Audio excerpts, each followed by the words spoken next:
నేను అసలు ఇలాంటి వీడియో ఒకటి చేస్తా అని చెప్పేసి కూడా ఎప్పుడు అనుకోలే, బట్ చేయాల్సి వస్తుంది. ఎందుకంటే బయట ఉన్న కాన్సిక్వెన్స్ చూస్తుంటే లిటరలీ నాకే భయం వేస్తుంది.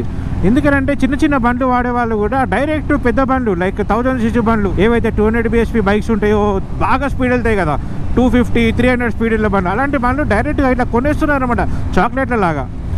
ఇది కూడా ఇట్లా ఒకళ్ళని చూసి ఒకళ్ళు, పులిని చూసి నక్క వాత పెట్టుకున్నట్టు వాడేవాడు కొన్నాడు అని నేను కొంటా, ఆ యూట్యూబర్ కొన్నాడు వాళ్ళని చూసి ఇన్ఫ్లుయెన్స్ అయిపోయి నేను కొంటా, వాళ్ళ దగ్గరనే ఉంటుందా నా దగ్గర ఉండదా. సో ఈ మైండ్ సెట్ తోటి ఏంటంటే అందరూ రాంగ్ డిసిషన్లు వెళ్ళిపోతున్నారు. యాక్చువల్లీ అట్లా కానే కాదు. ఒక పెద్ద బండి కొనాలంటే ఆ పెద్ద బండికి తగ్గట్టు మన దగ్గర రైడింగ్ స్కిల్స్ ఉండాలి, చిన్న బండి నుంచి అప్గ్రేడ్ చేసుకుంటూ రావాలి. ఇంకోటి ఏంటి, ఓన్లీ షో ఆఫ్. పెద్ద బండి కొనాలి, షో ఆఫ్ చేయాలి, వీడియోలు తీయాలి, యూట్యూబ్లో పెట్టాలి. పెద్ద బండి కొంటే కూడా మీకు మెయింటెనెన్స్ ఎట్లుంటుందో తెలియదు. ఓ బండి ఒక 20 lakhs 30 lakhs అనగానే స్టార్టింగ్ పోయి కొంటారు, దాని తర్వాత దాని మెయింటెనెన్స్ ఎంత ఉంటుందో అసలు ఐడియా ఉందా మీకు? ఇవన్నీ విషయాలు నేను ఈ వీడియోలో చెప్తాను. ఈ వీడియో ఎండ్ వరకు చూడండి, ఇదంతా మీకోసమే నేను చెప్పేది. మీకు దీంట్లో క్లియర్గా చెప్తా, మొత్తం అర్థమవుతుంది మీకు అసలు ఎవరికి ఏ కేటగిరీ అనేది సరిపోతుంది అనేది నేను చెప్తాను. సో డెఫినెట్లీ వీడియో ఎండ్ వరకు చూడండి.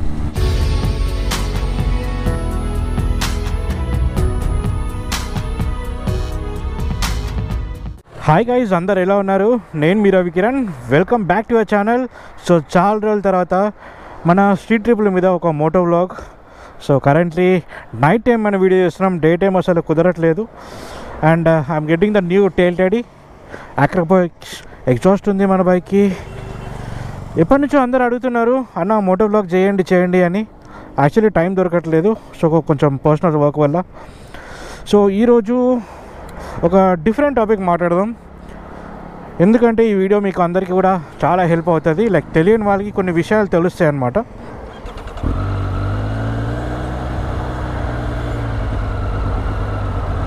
Three cylinder sound is so sweet. ఎప్పుడు బండి తీసినా కూడా అదొక సాటిస్ఫాక్టరీ సౌండ్ అనిపిస్తూ ఉంటుంది. దానికి ఇంకా డీబీ కిల్లర్ యాక్చువల్లీ పెట్టి ఉంది, తీసేస్తే ఇంకా లౌడ్గా ఉంటుంది. కానీ నాకు డీబీ కిల్లర్ తోటే ఇష్టము, తీసేస్తే ఏంటంటే బాగా లౌడ్ అయిపోతుంది. So let's go.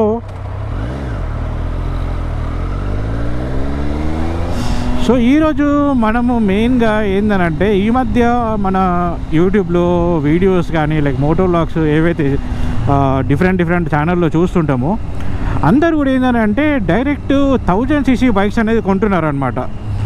అంటే యూట్యూబర్ చేసే దాని వల్ల కూడా కొంచెం ఇంపాక్ట్ అనేది ఉంది. అండ్ కొనే వాళ్ళు కూడా ఏంటంటే డైరెక్ట్ లీటర్ క్లాస్కి వెళ్ళిపోతున్నారు.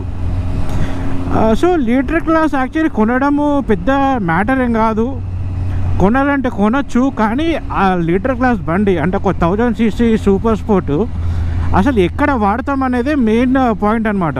నేను కూడా ఇన్ కేసు పెద్ద బండి కొనాలన్నా కూడా, అంటే నా పర్స్పెక్టివ్ చెప్తాను, అంటే ఎవరు కూడా తప్పుగా ఏం తీసుకోకండి. ఇక్కడ వేరే బైక్ నేమ్స్ కూడా వస్తాయి, ఆ బండి మంచిది ఈ బండి మంచిది అని కాదు. సో బేసిక్గా కొత్తగా కొనేవాళ్ళు అసలు బండిని ఎట్లా చూస్ చేసుకుంటారు అంటే, ఎందుకు డైరెక్ట్ పెద్ద 1000cc వెళ్తున్నారు డైరెక్ట్గా అంటే, నార్మల్గా ఒక 400cc 600cc నార్మల్ బైక్స్ అంటే ఏదో ట్విన్ సిలిండర్ బైక్స్ ఉంటాయో, వీటితోటి డైరెక్ట్గా అరౌండ్ 200 bhp 4 సిలిండర్కి వెళ్ళిపోతున్నారు డైరెక్ట్గా.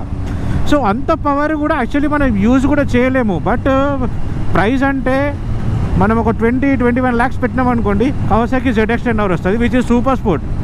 సో 200 bhp పవర్ అనేది అసలు జోక్ కాదు. రియల్ టైంలో నేను చెప్తున్నా, 200 bhp అంటే చాలా ఎక్కువ. ప్రాక్టికల్గా మాట్లాడుకుంటే మనకి 70-80 bhp చాలా ఎక్కువ నడపడానికి. స్టిల్ ఇప్పుడు నేను నడిపేది 120 bhp. సో ఈ 120 bhpనే అప్పుడప్పుడు ఓపెన్ చేయడానికి భయం వేస్తుంది. ఎక్కడ మనకి ఒక ఫస్ట్ 3 gears ఫుల్ ఓపెన్ చేసేయచ్చు మనం, అంటే డెడ్ ఎండ్ వరకు ఎంత ఆర్పిఎం ఉంది, 12,000 ఆర్పిఎం ఉంది, 12,000 ఆర్పిఎం చేయొచ్చు. మనం ఎప్పుడైతే హై ఆర్పిఎం వెళ్తామో అప్పుడే మనకి అడ్రినలిన్ రష్ వస్తుంది. ఈ లో ఎండ్ ఆర్పిఎంలో అసలు ఈ బండిలో అంత పవర్ కూడా ఏం అనిపించదు. అంటే ఇట్లా పుల్ చేసినప్పుడు ఇట్లా పవర్ వస్తుంది, ఆ స్పీడ్ 100 దాకా తీసుకెళ్తుంది. కానీ ఈ బైక్స్ అసలు దాని గురించి డిజైన్ చేసిన బైక్సే కావు. ఏంటంటే హై ఎండ్ పర్ఫార్మెన్స్. ఎప్పుడైతే ఆర్పిఎం హై లిమిట్కి తీసుకెళ్తామో అప్పుడు దీనికి వచ్చే అడ్రినలిన్ రష్ అసలు మనము వేరే దాంతో మనం కంపేర్ కూడా చేయలేము అనమాట. ఆ రేంజ్లో మనకి పవర్ అనేది వస్తుంది.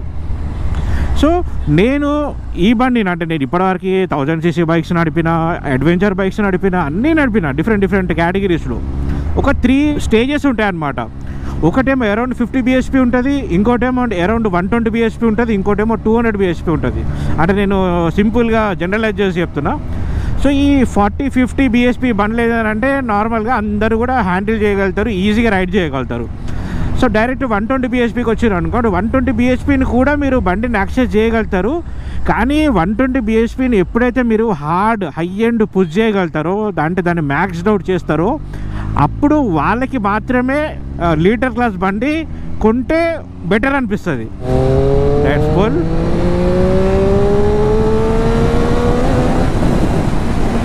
ఇప్పుడు చూడండి, just within no time దీని యాక్సిలరేషన్ ఈ విధంగా ఉంటాయి. అంటే జస్ట్ ఒక 120 bhpదే ఈ విధంగా పరిగెడితే 200 bhp ఏ విధంగా ఉంటుంది.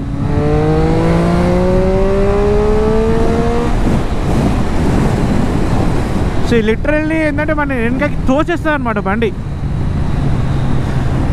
సో 120 bhp మీకు ఇంత పవర్ ఇస్తే 200 bhpని అసలు పుల్ చేయడానికి ఛాన్సే లేదు. మన ఇండియాలో మన రోడ్స్ అందరికీ మనకు తెలిసిందే, ఎవరెక్కడి నుంచి వస్తారో తెలియదు. మనము వెళ్ళే స్పీడ్స్ అంటే ఇవి ఎంత స్పీడ్ క్యాచ్ చేస్తుంది, 0 to 100 మీకు విత్ ఇన్ 3.5 secondsలో క్యాచ్ చేసేస్తుంది. ఇంత స్పీడ్కి వెళ్ళి సడన్గా డౌన్ చేయాలంటే హ్యాండిల్ చేసే ఆ టెక్నిక్స్ మీకు రావాలి. ఎవరంటే వాళ్ళు అలవాటు లేకుండా కూడా నాకు డబ్బులు ఉన్నాయి కదా అని చెప్పేసి డైరెక్ట్ లీటర్ క్లాస్కి వెళ్ళిపోయి పెద్ద పెద్ద బైక్లు కొనేసాను అనుకోండి, మీకు తర్వాత సీరియస్ ఎఫెక్ట్స్ అనేవి జరుగుతాయి. సో చాలామంది కూడా ఇంతే, ఇంటర్సెప్టర్, కాంటినెంటల్ GT ఇలాంటి బైక్ నుంచి డైరెక్ట్ లీటర్ క్లాస్ జంప్ అయిపోయి దాన్ని వాడకుండా ఉండడం, లేకుండా వాడినా కూడా సరిగ్గా వాడకపోవడము, యాక్సిడెంట్స్ అవ్వడము, ఇవన్నీ జరుగుతున్నాయి. ఎందుకనంటే ల్యాక్ ఆఫ్ పవర్ నాలెడ్జ్. అది పవర్ తెలియదు, అది నడిపితే దాన్ని ఎక్స్పీరియన్స్ చేస్తేనే తెలుస్తుంది. కానీ ఇప్పుడు ఒక 1000 cc బండి ఉన్నాడు, నేను అంత స్పీడ్గా పక్కనోడు బండి నడుపుతా అంటే వాడు ఒప్పుకోడు. సో ఆ ఎక్స్పీరియన్స్ మనకి రాదు. సో ఏదైతే మనం కొండమో కొన్నదాన్నే వాడాలి. ఆ కొన్నదాన్ని వాడినప్పుడు ఎలా ఉంటుంది, అది అలవాటు అయ్యేదాకా ఇబ్బంది. సిటీలో వాడదామంటే బండి హీట్ అయిపోతుంది, లో గేర్స్లో బండి మనము పుల్ చేయలేము. అండ్ ఇంకోటి రైడింగ్ పోస్చర్, సూపర్ స్పోర్ట్ అంటే కంప్లీట్ లీన్ యాంగిల్ ఉంటుంది, మీరు ఎక్కువసేపు రైడ్ చేయలేరు, మైలేజ్ తక్కువ వస్తుంది. సో చాలా ఉంటాయి. ఇప్పుడు నేను ఈ మిడిల్ వెయిట్ కేటగిరీ 765 cc ఈ బండికి నేను ఇయర్లీ ఒక 14,000 rupees దాకా సర్వీస్కే ఖర్చు అవుతుంది. ఇది కాకుండా సపరేట్గా మళ్ళీ ఇన్సూరెన్స్ ఉంటుంది, అది కాకుండా సపరేట్గా టైర్స్ ఉంటాయి. ఆ టైర్స్ ఎంత ఉంటాయి, మినిమం 30,000 35,000, లోయెస్ట్ అంటే లోయెస్ట్ 26,000 నుంచి 50,000 దాకా ఈ రేంజ్ ఉంటుంది టైర్స్. సంవత్సరానికి ఒక టైర్ సెట్, సంవత్సరానికి ఒకసారి ఇన్సూరెన్స్, సంవత్సరానికి ఒకసారి బ్రేక్స్ ఒకవేళ మీరు హార్డ్గా వాడితే, అండ్ ఇంకొకటి మనకి సర్వీస్ బిల్లు. సో ఈ మిడిల్ వెయిట్ సెగ్మెంట్కి మీకు ఆల్మోస్ట్ ఒక సంవత్సరానికి ఒక 50,000, ఒక 50,000 60,000 ఖర్చు అయితే లీటర్ క్లాస్కి ఎంత ఖర్చు అవుతుంది ఒక్కసారి ఇమాజిన్ చేయండి. సో లీటర్ క్లాస్ బండి కొంటున్నాము అని అంటే ఆబ్వియస్లీ మీకు పార్ట్స్ కాస్ట్ ఇవన్నీ ఎక్కువ ఉంటాయి, ఎందుకంటే దానిలో హై ఎండ్ ఎక్విప్మెంట్ వస్తుంది కాబట్టి. కొనేవాళ్ళు కూడా జస్ట్ ఫస్ట్ ఆలోచించండి, మనకు లీటర్ క్లాస్ అవసరమా, జస్ట్ షో కోసం కొంటున్నామా. నాకు తెలిసి చాలామంది షో కోసం కొనేవాళ్ళే ఉన్నారు. వాళ్ళు దాని బండిని పొటెన్షియల్ ఎప్పుడు చూసింది లేదు, రేసింగ్కి వెళ్ళింది లేదు. ఇన్ కేస్ మీరు రేస్ ట్రాక్స్కి తీసుకెళ్తున్నారు, మీకు రేసింగ్ కొంచెం అలవాటు ఉంది అంటే చిన్న బైక్స్ ఇప్పుడు R15 ఉంది, RC 390లు ఉన్నాయి. సో ఏవైతే ఈ బైక్స్ మీద మీకు రేసింగ్ అలవాటు ఉంటే మీకు లిటిల్ బిట్ కొంచెం ఎంజాయ్ చేయొచ్చు. బట్ ఏమి అనుభవం లేకుండా డైరెక్ట్ పెద్ద బండికి వెళ్తే మీకు అసలు ఆ రిస్క్ ఫ్యాక్టర్ అనేది చాలా ఎక్కువ ఉంటుంది. చాలామంది నేను చూస్తున్నా యూట్యూబ్లో అప్పుడే డైరెక్ట్ 0 కొనేయడము చిన్న బండి నుండి. అంటే గ్రాడ్యువల్ ఇంక్రీజ్ చేసుకుంటే ఏం కాదు, చిన్న బండి పెద్ద బండికి వచ్చేసరికి ఆ పవర్ని హ్యాండిల్ చేయలేదు. ఇప్పుడు ఒక బండి కొనమంటే మనం 20-25 లక్షలు పెట్టి కొనమంటే కిందనో పైననో చేసి ఏదో చేసి బండి కొంటాం. బండి కొన్నాక బండికి తగ్గట్టు ఆ హెల్మెట్ కొనాలా, జాకెట్, అవన్నీ కూడా అవి కూడా లక్షలలో పెట్టి కొనాలి. అది ఎవరు కొనరు, చాలా అంటే చాలా తక్కువ. 100లో ఒక 10% మెంబర్స్ మాత్రమే అట్లా కొంటారనమాట. నార్మల్ హెల్మెట్స్ వాడతారు, ఇవే చేస్తారు. సో మీరు బండికి పెట్టే ఎక్స్పెన్స్లో మినిమం 10% అన్నా కానీ మీ రైడింగ్ గేర్ మీద ఇన్వెస్ట్ చేయాలి. అప్పుడే ఏంటంటే మీరు రైడ్ చేసినప్పుడు మీకు కూడా కాన్ఫిడెన్స్ ఉంటుంది, లిటిల్ బిట్ కొంచెమైనా సెక్యూర్ అనిపిస్తుంది. కానీ అవన్నీ ఏం లేకుండా డైరెక్ట్ ఒక 1000 cc బండి నడిపేస్తా, నేను డబ్బులు ఉన్నాయి కదా కొనేసుకుంటా అంటే అది మీకే ఇబ్బంది. మీరు ప్రాక్టికల్ చెప్తున్నా, మీరు మిడిల్ వెయిట్ సెగ్మెంటే ఫుల్గా ఓపెన్ చేయలేరు. హానెస్ట్గా చెప్తున్నాను, నేను ఎన్నో బైక్స్ నడిపినా ఇప్పటివరకు, నేను ఆల్రెడీ ఇప్పటిదాకా కూడా చెప్పిన, ఎన్ని బైక్స్ నడిపినా కానీ మ్యాక్సిమం 200-220 ఇంతకంటే స్పీడ్ మనం క్రాస్ చెయ్యము. ఎందుకంటే ఆ 200 స్పీడ్ అనేది ఏ విధంగా ఉంటుందో ఒకసారి అది రైడ్ చేసిన వాళ్ళకే తెలుస్తుంది. అది రికమెండెడ్ కూడా కాదు. బట్ ఎప్పుడు ఏంటంటే ఇక్కడ నుంచి అక్కడ ఒక ఎంట్రీ స్టెచ్ దొరికింది, జస్ట్ మనం థ్రాటిల్ పుల్ చేసి వదిలేస్తాం అనమాట. సో అంత లోపల స్పీడ్ వెళ్ళిపోతే డౌన్ చేసేస్తాం. కానీ చిన్న కేటగిరీ బైక్స్ ఏంటంటే అదే స్పీడ్ పోవాలంటే చాలా దూరం వెళ్ళాల్సి వస్తుంది. ఆ చాలా దూరంలో మనకి ఎవరన్నా అడ్డు రావచ్చు, ఏమన్నా కావచ్చు. సో ఈ షార్ట్ డిస్టెన్సెస్లో ఈ సూపర్ బైక్స్ ఏవైతే బ్రేకింగ్ ఇవన్నీ ఉంటాయో ఇవన్నీ కూడా చాలా బాగుంటుంది. కాబట్టి స్పీడ్ కొట్టేస్తారు, వదిలేస్తారు. కంటిన్యూగా మాత్రం మెయింటైన్ చేయడం మన ఇండియాలో ఇంపాసిబుల్, అసలు అవ్వని పని. సో అందుకోసము మనకి మిడిల్ వెయిట్ కేటగిరీ అనేది చాలా సరిపోతుంది. ఎవరన్నా కానీ మన సబ్స్క్రైబర్లు ఎవరన్నా ఉంటే మీరు కొనాలనుకుంటే డైరెక్ట్ 600cc లేకుంటే 750, 765 లేకుంటే 900 ఈ సీసీ సెగ్మెంట్కి వెళ్ళిపోండి. ఎందుకంటే ఈ సీసీ సెగ్మెంట్ తీసుకుంటే మీకు ఎంత అంటే మ్యాక్సిమం 130 bhp కంటే ఎక్కువ క్రాస్ కాదు ఈ సెగ్మెంట్లో తీసుకుంటే. కానీ ఒక సూపర్ స్పోర్ట్ తీసుకుంటే మాత్రం 200 bhp దాకా వెళ్తుంది. So which is not suggestible. కొని బండి అంత పెద్ద బండి కొని పక్కన పెట్టుకునే బదులు చిన్న బండి కొనుక్కొని కొంచెం మీకు ఓపెన్ రోడ్ దొరికినప్పుడు హై RPM హిట్ చేయండి, అప్పుడు కొంచెం మజా వస్తుంది. కానీ పెద్ద బండి కొనండి, పెద్ద యూజ్ ఏం లేదు ఇండియాలో, జస్ట్ షో కోసమే కొనడం అంతే.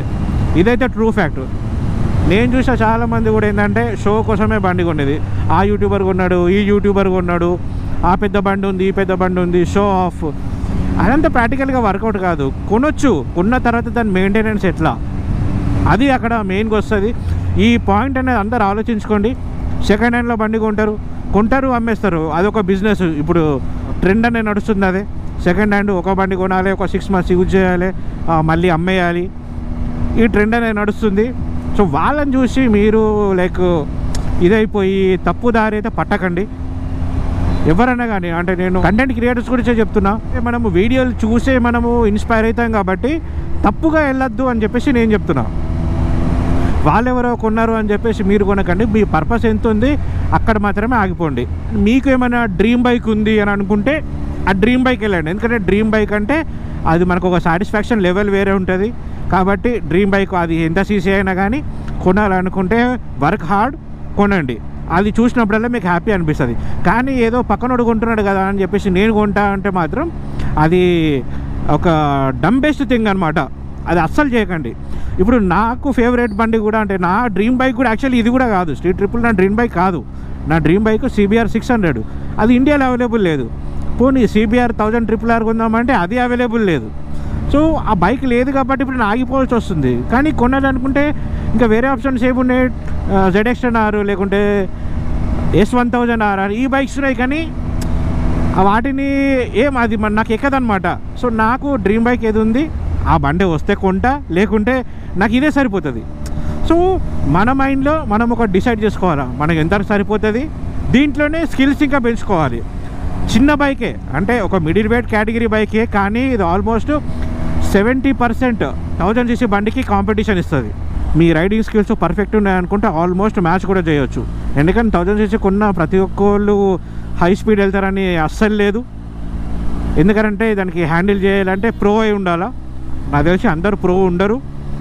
కాబట్టి మీరు ఒక middle weight segment category bike తీసుకొని మీరు స్కిల్స్ నేర్చుకొని మంచిగా పర్ఫార్మెన్స్ అనేది ఎంజాయ్ చేయండి. మీకు ఎక్కడన్నా కానీ ఎంటీ రోడ్ దొరికితే. సిటీలో మాత్రం middle weight segment more enough. మనకు ఒక నామినల్ మైలేజ్ కూడా వస్తుంది, 19-20 అట్లా మైలేజ్ వస్తుంది. అదే లీటర్ క్లాస్ తీసుకుంటే ఏంటంటే మీకు 13-12 ఇట్లా మైలేజ్ వస్తుంది. సో ఇక్కడ మైలేజ్ బెనిఫిట్ ఉంటుంది, ఇది కూడా బెనిఫిట్ ఉంటుంది. బట్ మీ డ్రీమ్ బైక్ ఉంది అనుకుంటే మాత్రం డెఫినెట్గా కొనుక్కోండి.